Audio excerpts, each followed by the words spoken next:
Fantastique Info mbote na bino. Toujours que Fantastique Info ezali université buissonnaire oyo. Tout ça là ba découverte partout pour na royeba. Et loko yo ezali nini. Donc awa to boya ba vie qui connaît tout alors. Naza awa na kati ya village ya Kinsala D précisément na Libulu na remarqué na mai. Nazomona donc vers mo ezotambola tout ça.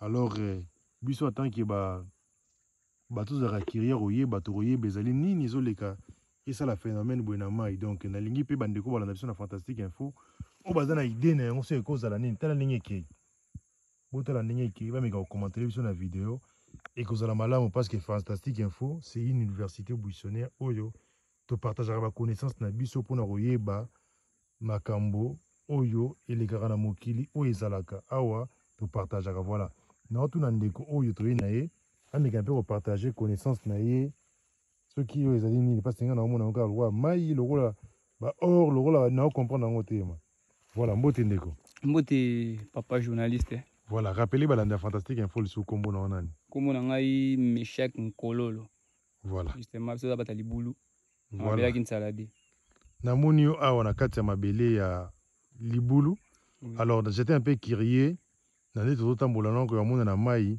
eloko esalami na mai ozo yeba kombo nango te alors yo ovanda pe na mboka na oh ngana da villageois mais bien maman makambo ebele ya village OK alors eloko ezali nini tozomona na mai bo oyo biso tobengaka yango pipita na lingala monoko mboka babenga yango anlelu masa wana kikongo donc oyo nde mpona biso toutilisaka yango so moto aziki moto ata moto yango eza ndeni bozwi yango bobimisa so bimisa yango esaka mte ebendani eza bo eza col so bazipi yango na pota moto wana donc ekangami esalaka malili donc moto aza na moto moye pena moto pena echauffe motema eza te donc malili donc nde ekangami wana so elongwe pota mpe kauki wow donc so toyebi yango eza kisi mais siko ebimaka yango moko na mai to bato balonaka yango ça se passe comment s'il te plaît te oyo pena miracle ya nzambe eza biloko nzambe asala ebimaka na mai yango moko nde eza bato kati oyo nyonso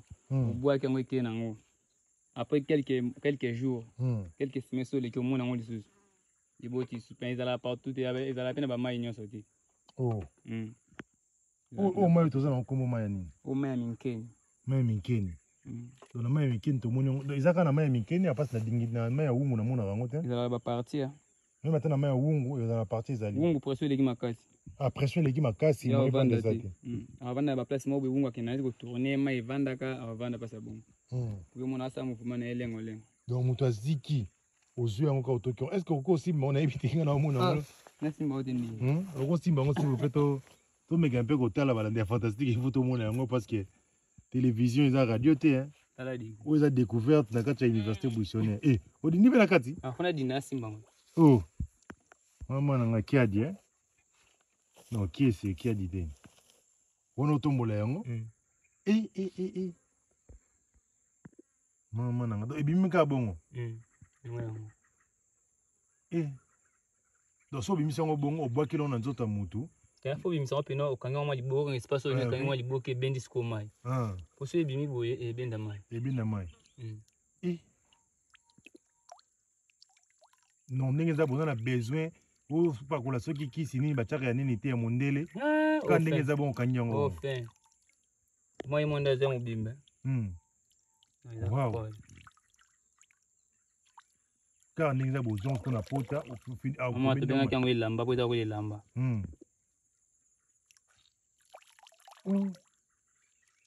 olala ekomi lokola bameshi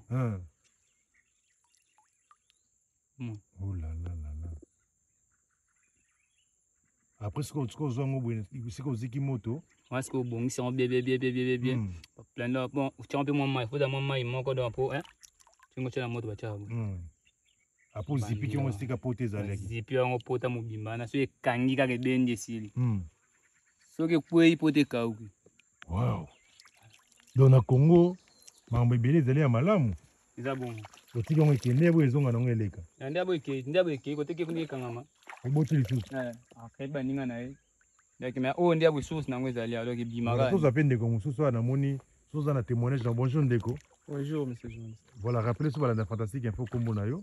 Comment on a Noé? Yo espérance il y a obignon combo nini s'il vous plaît. Biso. Obignon combo nini Pipita. Kipita. Pipita. Pipita. Yo est-ce que Pipita fait le vélo quelque chose dans un témoignage nango? Ouais, nana témoignage nango. Hmm. Au début de la ba Mickey. Sini toujours sagana so ziki moto mona. Maman ou bien papa jouer en haut tiens en haut. Na place hypothèse alaki. Au mona pour soka yango longue ka bu côté ka. Bon, et comme la paye fait un jour Oui, comme un jour na zika vraiment pour ta. Les carnes nos zoka ndenge nini. Na la na otambola ndeza ka ba chaba moto ba tumba matiti. Hmm. Je peux te obeta bali. Papa na kimba mbango na ibate pesa na moto za. Na kebu na tcha lokolo bo. Na zika pota vraiment na tile okusika tizanga na lokolo. Bon, mais Kipita kaka oyo bazi baminga place ana kaka bo. Donc okama mutema malili vraiment. Pipita. Mutema malili soka yango ekweibwe pote ka okimba mo. Ah, on t'a bien malili ndi apota moto. Voilà, mais ata pote za ndeni. Donc ka Pipita o ndezo sala nini. Bala na fantastique info soko yebi ngo pena munoko mususu. Pesa kombo soko yebi ngo na français. Komela biso ngo ozala malamu parce que ngai ezoleka nga maka boye na ebité botala ngo malamu na filmer ngo malamu pour la moto pesa commentaire non ezali ba richesse ya mboka na biso ba toujours richesse à Congo ezaka or te eza diamant te mais ezali pe na babilo ko ba pipita oyo eza pe richesse parce que ezobikisa opota eziki ko kaoki malamoko donc eza biloko ko protéger yango pour ko sala ngo mata bato ba visiter ba mona ba témoignage na ngoma na sengi na bino na de partout. Bon, mais quand on commente dans le combo, il y a bien autant de malamu. Ce qui est bon, on a nini, combien de malamu. Alors, papa, mes chers Kolobini, il pour la peut-être négliger la découverte à Zamba. Or, dans Zamba, il y a une merveille belle, le quoi tu côté de Nango. Donc, Zambie a ça de agnosa. Mais dans Zambie, ça moulaï makasi. Mais, oui, oyebi, oyebite, mais ma bombe, mais Zambie, c'est bien à Mokilio. Donc, on attire, il y a bien les alliés. Oyeba, on est qui ça. Ok. Pour la calabre, koko bamela ba diclofenac te oyebi ke na calabre wana estime bakoko bazwaka banzete kingandi azwi pa big na maladi moya grave même opération bazamela nzete boyebu bapere pete c'est que nzambe déjà ça mokili normal nzambe déjà ça mokili na ye normal lobi moko ya ba congolais ndeko meshak otokutani na ye alors après ko kabwana no ndeko meshak na tuni est-ce pipita na muni obwaka ki yo akibo akikangama wa avandi na akangami wana est-ce pipita ngo mutako kanga opeta bokola ngo kobokola jali na lo bakota kobokola o ndingo finiki bonga pe na kino mpa na ngai na boko na mai na mbo ke vivre et ko vivre laisse ko se multiplier ko comme belé quand des ans souvent ko boko na mai na quand des mai za na pression te nga kangami wana azobota abota azobota quelques mois au moins appelé comme rebelle place en opé ce que vous mettez ça les banné au moins appelé Tony. Wow.